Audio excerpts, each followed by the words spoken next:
Voy to'yni shunday zo'r qildingiz. Dugonalarim o'g'zi ochilib qoldi. Ay endi siz ham sarpa bilan mebel qilishni yorib-yoribsiz-da Parvardajon. Rahmat. Rahmatni buncha shirincha qilib aytasiz, qoshiqjon. Ana oldimizga tushgan pullardan 700 ming berib yuboring, Zax mashina bermoqchi edim. Mana mebellarni kreditga oluvdik-da, u pullarni ashunga berib yubordik. O'rtadagi pulni nima kreditga berib yuborasizlar? Uni joyi bor-ku. Qanaqa? To'yimizda bunday qilib syomka qilgan kameralar kreditga gaplashganman. Anchalarga bermoqchi edim. Ana bo'yningdagi hamma hayron qoldirgan sipochka bilan qo'lingda tillalar sotsa qutulamiz lekin. Ularning hammasi prokatga olingandi-da. Shu qilaman deb 15 ta san'atkorga pul sarflash shartmidi?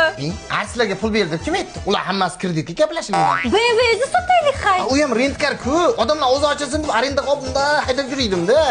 iPhone sotsak-chi. Shahardagi eng qimmat ko'ylak kiydim-ku, pul yetmay qoldi, iPhone deb qoldi. Eng qizig'i u ham kreditida.